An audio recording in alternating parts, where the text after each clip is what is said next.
Welcome to another episode of the State of the Bulldogs. Sam, Mike, Jeb, and Grant. Grant and Mike tonight. First off, sorry for last week. Kind of the first time in a while that life really got in the way, but we're back. We kind of joked in the preseason that if we did go 0-2, we would scrap the podcast and wait till basketball season, and we followed through with that joke, I guess, for 1 week. But no, we're here to talk about our awesome football team as much as we can. But Grant, Mike, obviously losing to the Citadel back-to-back years, terrible. At least West Georgia went out and beat Nichols. At least they actually Top 25 look team. right. They look like they might be legitimate. Citadel, no. Yeah, that's really the only way to go. I do have my notes. Samford has to replace Bucky McMillan after he went to. Oh, wait, I have basketball notes pulled up. Hold on 1 second. That was playing. Football. Where to begin? I was like, what are you? It is the basketball preview show. The preview show. Yeah, only two guys are okay. Sorry, I'll stop. Basketball. I did it again. Football. 40-13 final. Just demoralizing. There's really no other way to put it. Your defense goes out. They play well to start. They give up really only a couple of big plays. Your defense only gives up one touchdown before the game's kind of out of reach in the fourth quarter. You have a Citadel strips Preston Bird for a scoop and score that way.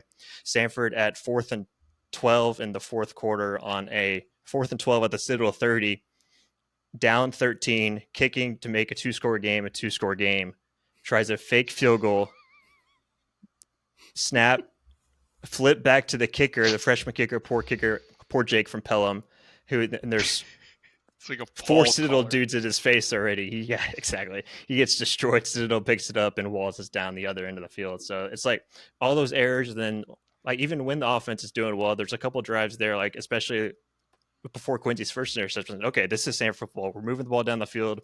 It's a lot of quick passes. We're getting in space, because if you go to the stats, like Mike and I were talking before we started, Samford, if you just look at the box score, Samford with 362 yards passing, 452 total, 94 plays total, 4.5 yards a play.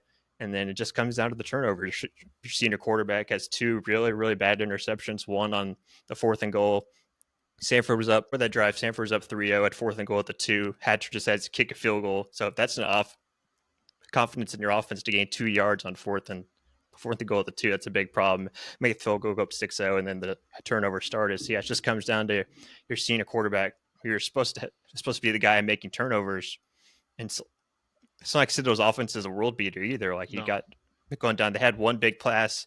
If you look at like the analytical numbers, the EPA per play is basically like almost around the same thing. It's like expected points added, and so you just go down, and so there's not really a huge difference between the two. So whole spiel just to say your senior quarterback kind of let you down there when you had a chance, and your defense played well enough to get you into the game, much like West Georgia in week 1. It's amazing, frankly. I mean, Quincy completes 80% of his passes, 360 yards, rushes for almost another 60. That should be a recipe for victory, and yet we're sitting here talking about a loss. Citadel only threw it 13 times. They threw the ball 13 times and got 40 points. They didn't even rush for 250 yards. They rushed for 185. So I just don't. I don't know. The West Georgia game and Citadel game, the defense looks like it could be good, right? But when it keeps getting put in bad spots, when it keeps having to roll out there, and this game was less lopsided than the West Georgia game. West Georgia game, the defense basically lived on the field. Obviously only getting the field goal on the last drive when Stober came in to kind of get some energy going in that game. And then this game, obviously the ball moved much more freely and we just couldn't get it in the end zone. That was the weirdest part of this game. But here we are talking about a 40-13 loss. And as you said, Grant, it wasn't even a blowout until it just kind of snowballed right there at the end. Easily one of the weirdest games. 3 picks, no touchdowns, no rushing touchdowns, no passing touchdowns. We love Quincy. He's the only Samford jersey that I have. But if you can't put the ball in the end zone, that's your only job, is to win the game, and you can only win by scoring. So if he trots, like, We said in the beginning of the year this team was probably going to win 3 games. Based on the performance today, Where are the where's the wins? win? Exactly. Where's one win? Yeah, in week 2, that's not the hand up. I said, there's no way they're gonna. I literally said, quote, "There's no way they're gonna drop the first two. Well, they lose the first one. Okay, they're not You gonna were the lose the only Citadel. one. You were I the think only you were the one only one thinking that that. said that. Yeah, Yeah. Exactly. Trying to be a little confident, but again, 2 weeks, I'm on your guys' side. It's like, it's bad. oh, and it's tough when you have to go before we go on the road and play Baylor, beat SMU in double overtime. It's tough scenes when you have to go to the schedules to say, okay, where are the wins? It's like, oh boy, this is not good. I have a friend who has a joke. Said week 1, like everybody's excited, ready to go, and the bad teams don't know that they're bad yet. Yep. Well, Samford knows that they're a bad team, and they've dropped the first two. And the sad part, guys, is like the offensive line is probably playing okay. I mean, when we drop back to pass 56 times and we only give up about 4 sacks, I feel like that's pretty good. Like, obviously, giving up 4 sacks in a game is not good, or five, whatever it was, 5 sacks, not good. But when you throw 56 times, that's decent. It's decent. We ran the Yeah, ball but well, Quincy's scrambling as soon as he gets the ball, and these passes are but that's most 5 of the yards down the FCS. field.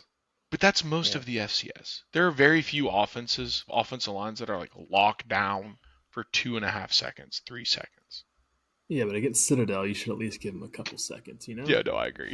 yeah, I mean, our average yards yeah. per pass was 5.8 compared to Citadel's 12.9. Yeah, I five don't point know eight what is the not going rest to of get it SoCon done. looks like, but 5.8 is not good. But that's like, I mean, Hatcher's been like that for years. I mean, you're just dumping the ball down a couple Right. yards, just trying to get rid of it. So, Well, yeah, um, 56 attempts and 350 yards is not efficient. I To your mean, point. Quincy Yeah. probably had 2 attempts that were more than 10 yards downfield, and those are the two Right. interceptions. So, 2 or 3 interceptions.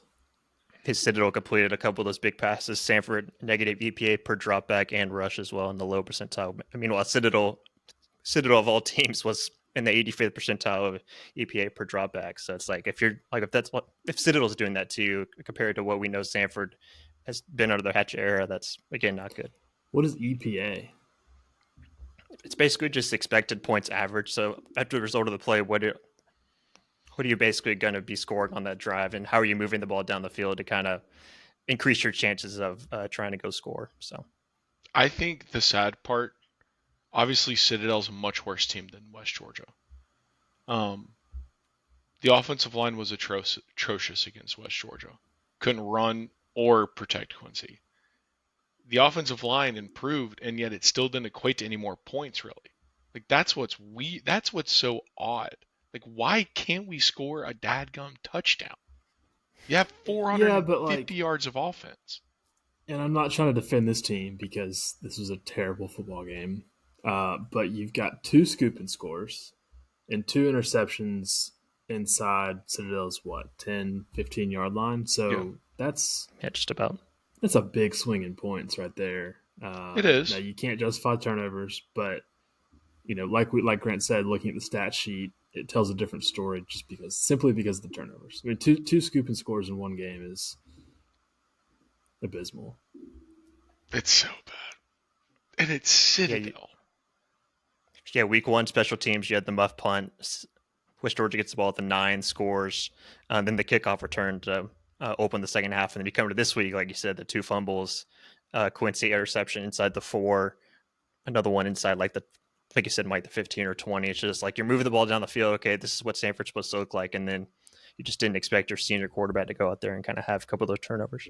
I mean, the way that Citadel's moving the ball, and let's just say that those 2 interceptions end up being field goals, that's 6 points. And then, let's say Citadel doesn't scoop and score and they get the ball and they end up punting because they weren't moving the ball offensively.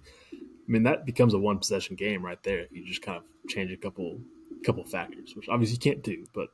No, But sure. Sure. maybe Quincy learns from this and I don't know. I think we're Not next done week. learning, Mike. I think we're done learning. I think at the end of the day, we're going to get 2 or 3 wins by having performances like this, just not having turnovers. Um, I think and it's we're only going to have performances like this against 2 or 3 more teams. Like I'm thinking about Wofford. Well, maybe just one VMI. team. I'm thinking about That's the problem. The well, whole Wofford the and whole VMI. SoCon's down this year, but Citadel is at the bottom. So They're yeah, the conference is down, but we're at the bottom. I mean, VMI we're dragging and the conference is down. We're still dragging it down somehow. I mean, Presbyterian would beat us by 60 points. Yeah. That's what. Yeah, the wins. Yeah. You're down to just 2 Sanford wins schedule, now. Yeah. VMI and Wofford. Because Wofford is as bad, if not worse, than we are. And VMI And both are on the road. is still not good. Yeah, VMI. Then you go to Western, who probably won't have Dickens for that game, but still. Rumor. Western Look on the team. Samford message boards. Rumor is the Western quarterback might be back for that. But I don't know how academic ineligibility works. Like, do you get a good test grade and all of a sudden you're eligible? I mean, I don't know how that.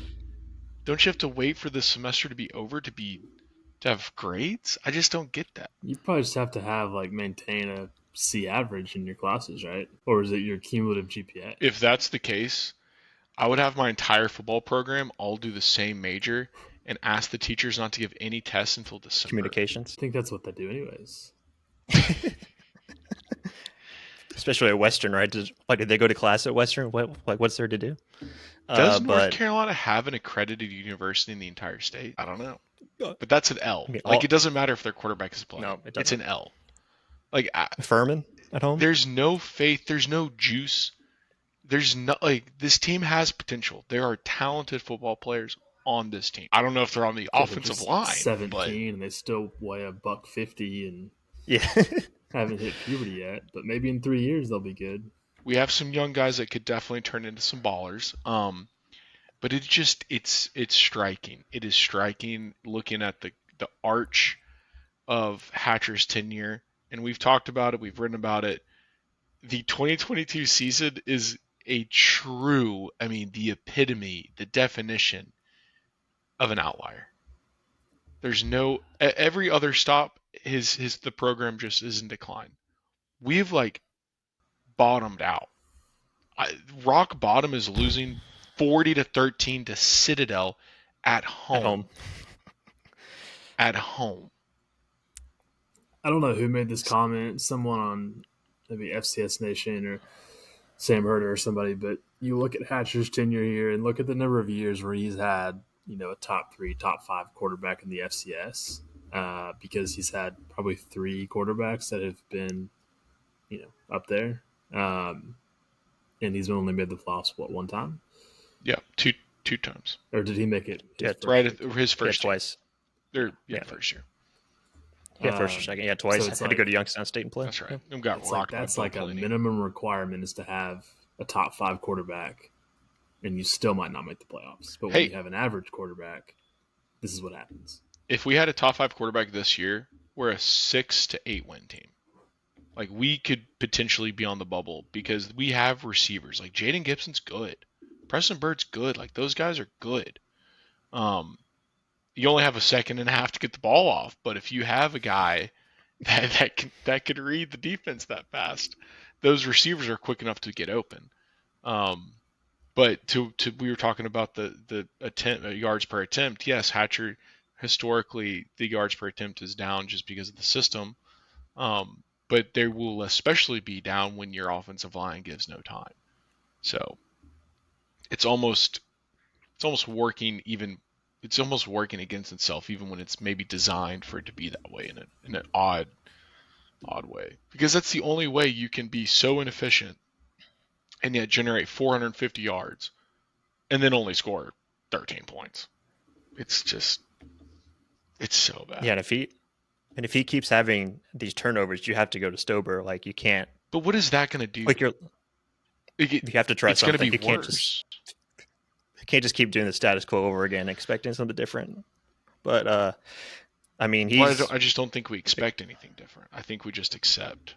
Because, granted, it's all about being ultimate, right? The best this team can be, and I think we're as good as we can be. Well, then you got to play the kid and hope he's somewhat good. He's at least provided juice. I know that it's been a minute left on the clock when he comes on, but he's at least moving the ball down the field. He actually completed a 25-yard pass. Great catch by the Samford wide receiver there. I forgot which young guy it was. I think it was Nick Creighton, maybe.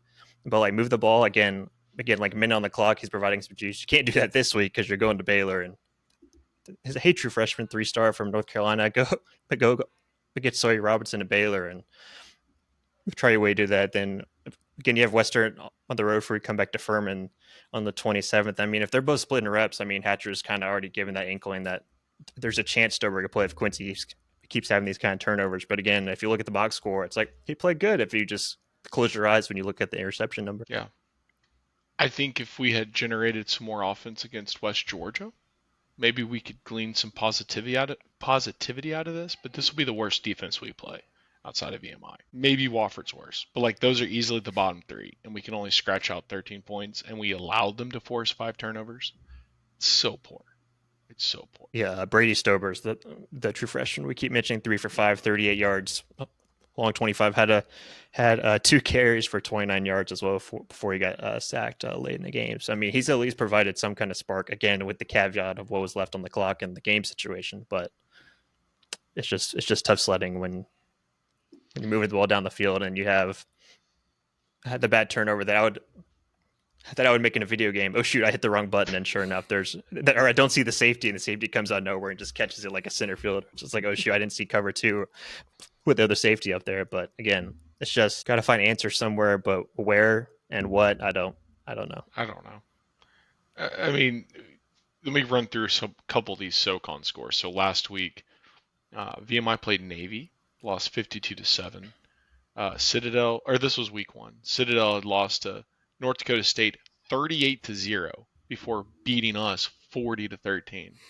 Furman had beaten William and Mary before. I think they played Presbyterian the next week, but won 23-21. ETSU might be good, even though Tennessee annihilated them this past week. They beat Murray State 45-17 back in week 1, but Western losing to Gardner Webb 52-45. The cherry. And they had a third. You had 2 cherries. They had a 35-7 lead, had a 4-score lead in that one too. A 24-point fourth quarter by Gardner Webb is terrible. But South Carolina State beating Wofford, I gave my brother a lot of crap for that one. 16-15. Might have been the first time in Wofford history. I don't know. Probably not, but maybe. And then Presbyterian beating Mercer, 15-10. Mercer, the preseason darling. A lot of these teams, preseason darlings, just crap in the bed in week 1. And then in week 2, it didn't get that much better. ETSU losing 72-17. Mike, I think that was Tennessee's first 70-point outing in school history. I think we got 71 last year, but this was the highest score that we've ever had in school history. Okay. So highest in school history. Tennessee Tech beating UTC 45-17. VMI got a win against a school called Ferrum. That's got to be D2, could even maybe be D3. And then D3, yeah. Presbyterian winning the SoCon this year, beating Furman 39-38. They don't have scholarships, correct, guys? They're a non-scholarship program. I think that's the rub with those guys. I think. Those are my guys. 2 years ago when we did the picks, those are my team. Like they just kept covering. I was like, well, let's go Blue Hose. Yeah, right. That's right. You're a Blue Hose closeted fan. And then we got Western losing to Wake, whatever, 42-10. They don't have their star quarterback. We don't really know much about Western yet. They're not that good, but if their quarterback is as good as they say they are, maybe they could eke out some semblance of a season. And then Richmond beating Wofford 14-10. What an atrocious football game. Richmond? So the SoCon is battling for one of the worst conferences in FCS. Awesome. And the slate doesn't get much better. So we have Baylor next week, right? Western is playing Elon. That's going to, who knows? Furman is playing Campbell. VMI versus Bucknell. We always love this matchup. It's always an exciting matchup. But they'll probably lose. West Georgia plays ETSU. I think a fairly telling game. That's probably the best game on the slate. Then Stetson, Chattanooga. Chattanooga hopefully will get their first dub there. Wofford versus Mercer. Interesting. If Wofford beats Mercer, Mercer might be in for a long season. And then, first to 14 in that one. Yeah, and then Citadel plays Gardner Webb. So Gardner Webb and Presbyterian getting their little taste of the SoCon. West Georgia as well. But yeah, not looking good. And then Are we going to score against Baylor? Probably not. Probably a shutout. Probably throw 5 picks. Dave Aranda's a nice guy. Can he just let us score once? I have watched his presser today. He was so nice, chill. He was too almost nice. made me fall asleep the way he talks his presser. He had a 2-minute opening statement. I was like, oh my gosh, this guy. But yeah, great defensive mind. We'll see how much he lets Sawyer Robertson actually play after the double OT. Michael Trigg, their tight end, got hurt, so he probably won't play. He's so Samford, good. He is. He came from Ole Miss, right? Yeah, he started at USC with Dart. Yeah, That's right. Followed That's Dart, Ole right. Miss. Yeah, He's a dog. He's huge. And so hopefully Aranda is a nice guy, and Samford scores 49-7 or something like that. Oh, brother, this game is going to be 63-3. Well, actually, we're missing the field. Where are we It's going to be 70-0. Yeah. So it's got to be whatever the over is, hit the over. Whatever the points are, take the points. Maybe they do their former professor a favor, Beck, and say, okay, thanks for coming down. We'll keep it nice. Or maybe there's a running clock at halftime that we can kind of do. But I don't see any kind of line on ESPN. Do they just it's just too out of reach? Yeah, they'll come out Friday probably. Okay. But yeah, hopefully Sawyer doesn't play the whole. He probably won't have to, but it's going to be a tough one. Grant, we know you got to go. Are we going to score against Baylor? Talked about at the beginning how I wasn't as optimistic as you guys, and now I'm on your side. We scored against Florida, right? Can we score? We scored against. Yeah, that was the fourth quarter, but I'm not sure if Florida's at the same level as Baylor as a program. I know Baylor didn't have a very good year 2 seasons ago. 2 seasons ago. 2 seasons. I say we score. Again, Dave's a nice guy. Dave, let's help us out, please. We get a late touchdown. So yeah. Yeah. There's always the whole second half when they're up by 60 at the end of the first half. They just put their second team in. So I don't think that they could put their freshman first team half score, no chance. Second half score, maybe 7. Yeah, fourth quarter score. Yeah, with 30 seconds left, they score a touchdown and kind of yeah. I mean, the ETC put up 17 against Tennessee. So they have a quarterback and some kind of system that generates points. But Graham, we know we got to go. Right. We'll see you next week after the bloodbath in Waco. Let's do it. See y'all. Sick. Yeah, the SoCon mic. It's tough. What's really sad, man? This is the year. If you had a team, this is the year to take advantage. But we have no team, and the conference is down, so it just looks even worse. And we're about to add apparently a very good Tennessee Tech team. Yeah. Next year, right? Yeah, and who knows? Maybe it's the classic this is their squad this year, and then they all graduate out and they can't replace everybody and they regress back to the mean. But yeah, I don't know if they'll fire Hatcher. We joked when we found out we had 2 bye games. I said it's for Hatcher's buyout. I think y'all were right in the sense that it's probably more for basketball NIL. And I will say, I don't like saying this, but I will say if you got to keep Hatcher for 1 or 2 more years just to not have to pay the buyout, just to keep as much money as possible in the basketball, baseball, wherever else programs, maybe you do that. Maybe you suck it up and just suck for 2 more seasons or whatever. When's his contract? It's not 2030. He got an extension after 22, but I don't know. We could try to look that up. It's probably not public. Yeah, it's 26 or 27. It's coming up. It's not. How much of a buyout do you think?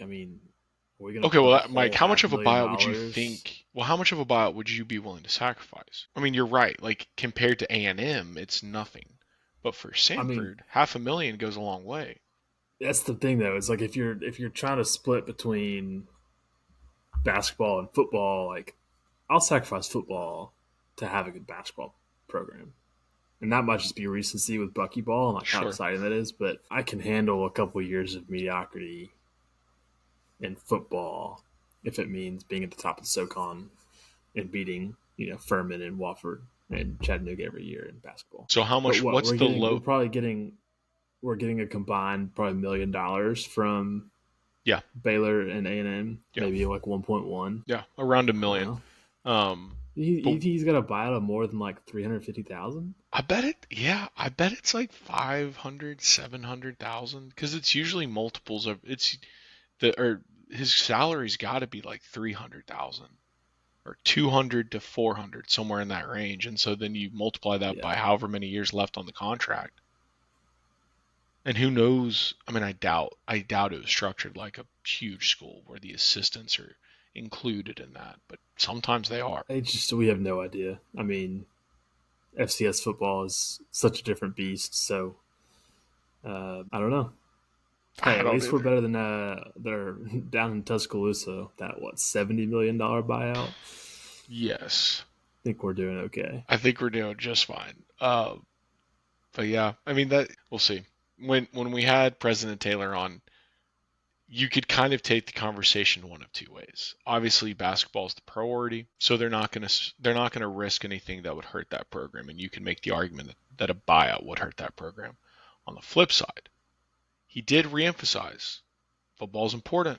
Having a winning team is of the utmost importance. We have a losing team, and I will always go back to that loser mentality of being ultimate. Be the best team you can be. No, get the freaking best team you can get and go freaking win games. It just kind of screams complacency. Oh, for sure. And it just takes away any accountability. It's just felt complacent ever since 2023, when we realized we actually weren't going to be good, even though we thought we were going to be really good. That was a terrible year. And it's just been downhill since then. That was what was so bad about that is we really thought we were building into something, and we were returning so many key contributors. And then 24, we bought the Kool-Aid again. We're like, you know what? Hey, this Josh Eisencat, nice guy, great football player. We're like, he's going to be a difference maker. He wasn't.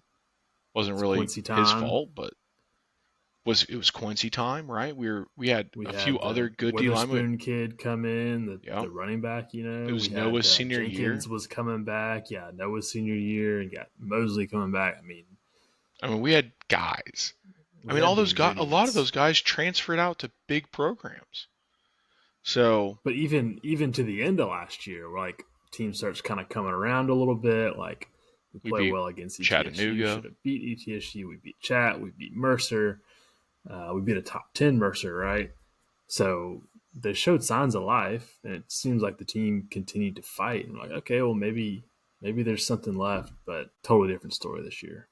If you put that team with a better coach, they win 8 games at least. Because on paper, so much defensive talent on paper. But even with that said, it's a little hard to say that if you bring in the right guy, it's still going to be a revolving door at the coordinator spot.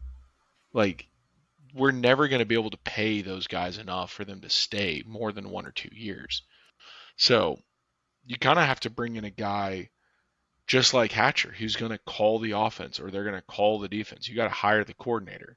There's no CEO in the FCS, at least at our level. The other question, though, is if obviously Hatcher's not the guy. No one's debating that. Hatcher's he's either going to resign, get fired, let go, not re-signed, however that works out. Hatcher will not be the football coach in the year 2028 or whenever the contract expires at the very least. Is Martin Newton making the next hire? Because he's kind of on a hot streak right now.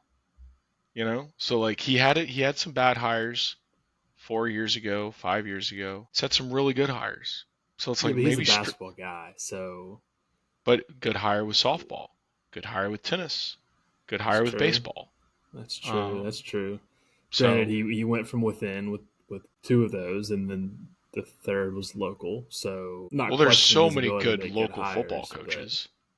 You could pluck a guy from the high school ranks. Let's just trade DeBoer and Hatcher. Why not? I don't want DeBoer. I like my coach having a tucked in shirt, and I like my players, not having their phones on the field. I like what other crap? I like our players not having mental support stuffed animals. That's funny. I was talking to my neighbor who's a big Bama fan. He was like, man, I think they really got chewed out last week for their performance in that first game because they came to play against UL Monroe. It's like, all right, man. UL Monroe, tough to do. Who is dying to drop down to the FCS, whose football coach is their AD, who has less money than Samford. UL Monroe. What a benchmark. Hey, shocker that Auburn is the bright spot of Alabama football right now. Yeah. I don't know how State Troy's of doing. Alabama. UAB's terrible. Oh well, Troy had a good halftime lead against Clemson, so that was Oh, big. that's right. Their lead was so good. They had such a hold on that game. That Clemson's only what, a 3-point favorite over Georgia Tech?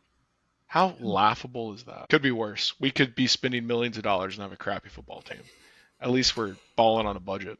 Hey, maybe Dabo comes to Samford next. Returns home to Pelham. No, that would be a hire We'll we get could get Jimbo behind. Fisher as the offensive coordinator. Talk about a It's culture a fit. squad. We'd be Yeah. rolling. We would be rolling. Okay, well, let's talk about. It's a lot of hypotheticals that we literally know nothing about. But let's talk about some stuff we do. While football is terrible and the season is pretty much all but over, no matter what sunshine pumping Coach Hatcher might try to give us over the next few weeks, no matter if we pop our heads up out of the ground for a win or two against a team we shouldn't be beating, we have some squads this fall that are playing very well. We'll start with volleyball. So volleyball recently, we're 2-2. We had dropped both games to SEC teams, Georgia and Tennessee, but got a win against Winthrop and Troy. The match against Winthrop, Mike, we were down two. You got to win 3 sets. We were down 2-0 and came all the way back, won 3 straight, beat them 3-2. Pretty hype. Our best player just won SoCon Player of the Week, Kaylee Merritt, 69 kills or points, 69 kills this season. Absolute stud. Allie Cords. Grant's always our name guy. It's kind of I like having him there. She's second in kills at 49. But volleyball is going to get a lot more airtime this football season until basketball gets here, because they're good. So we got North Alabama tomorrow. Today's Monday. We play them Tuesday, so after this episode drops. So then we go take on Tennessee Tech, Wichita State, and Radford in Cookeville in the Tennessee Tech tournament on Friday and Saturday. I would expect, just based on last year's squad and then what we've seen so far this year, I would expect us to at least go 2-1 in that tournament. It's hard to go 3-0, but I would expect us to go 2-1 there. Our other win I forgot to mention was against Troy. So our dominance against Troy continues. We're looking good. A lot of momentum built from last season, actual momentum carried into this season. So that's fun. And then women's soccer, again, similar, slow start. We had played a lot of really good teams. We lost our opener to Georgia Southern 3-2, tied Auburn 0-0, lost to Bama 1-3. But then we've rattled off 3 straight dubs. Jacksonville State 1-0, Georgia State 3-0, Western Kentucky 2-0, and take on Belmont in Nashville on Thursday, before taking on UAB in Birmingham on Sunday. So, pretty fun slate there. We have Samantha DeLuca, our leading goal scorer, and a smattering of girls with assists, but Samantha so far has been the one getting it done, 7 total points this season. So, women's soccer, always good, still looking good this year, even though it was a slower start, but it was front-loaded. Yeah, slow start, but we did beat Ole Miss in an exhibition, so doesn't Sure. count on the schedule, but Sure. So we do have winning teams this fall, which is nice. And look, I'm not gonna hate it if we turn into a little volleyball powerhouse, kind of like what softball's building into. That's the new sport, Mike. We're a soccer powerhouse. We might turn into a volleyball. We got softball, track and field, tennis is on the up. Honestly, think about it. What Samford sports program outside of football is struggling right now? Golf. Maybe. Men's golf. Okay. Okay. Men's sports have a way to go, but women's golf. Great. I forgot her name, golf. but we had the freshman of the year. She's pretty good. They were great last year. Mike, any other thoughts? Football's terrible. Volleyball, we're rolling. Soccer, we're heating up. Sam and I are making the trek out to Waco this weekend. We'd love to see you there. Yeah, no. That's a negatory. Because, Sam, you'll be at Auburn, right? No. I thought y'all had Auburn. Didn't Oklahoma play Auburn this weekend? Temple. I would love to go to Philly. Mind. Philly's a great city. Awesome food, Reading Terminal. Worth the hype. I could probably live right there and eat there every day of my life. But no, not going to. Honestly, probably won't be going. Trying to settle down this fall. Trying to settle down. Might go to the A&M game. The Oklahoma A&M game or The the Samford Samford A&M game? Samford Okay. A&M game. Yeah, that would be fun. I've always wanted to go to College Station. Yeah, I've heard I they've mean, got good 5 years in fans, so Houston and I never made it to one game. I feel like I gotta at least try. yeah, that's a crime. Yeah, but now we're in Atlanta, so that's a little bit different calculus. But yeah, All right, we got basketball in like less than 2 100 months, days. Yeah, less it's coming. than It's 90 coming. days. Oh, did we talk about the new kid that we got from North Carolina in basketball? No, what's his name? I saw that though. Um, yeah, so he's from the Birmingham area and Okay, started his career at North Carolina. He was a 3-star. Um, Ended up transferring to UAB. Didn't really get a ton of playing time at either North Carolina or UAB. Left midway through the season last year, I believe. But since Will Shaver joined the team, he's the I think last scholarship spot for this year's roster. Bigger guy though, provides a little bit of depth at the 4 or 5 position, which we need. So who knows? nice. Sometimes these transfers just need a fresh start at a new school, and they kind of become unrecognizable. So he could be a solid depth player for us next year. It's Will And Shaver. He's you what's said he that? started at UNC? No. But he was a scholarship player at UNC. No, sorry. Started his career. Yes, yeah. Yeah. And Out then of high transferred to school, UAB. transferred to UAB. I think Bucky was going after him, but he ended up going to UAB instead. Okay. I like that. I don't mind. I always hate the third time transfer. I think it's a good rule of thumb to stay away from those guys. But I think there's always exceptions, and taking a local kid, especially a transfer from UAB who started at UNC, worth the risk. Former 3-star at your last scholarship spot. He provides depth or height and depth at that position. What's there to lose? Yeah, no, I like it. Roll the dice, baby. Let's go. Hopefully he's a stud.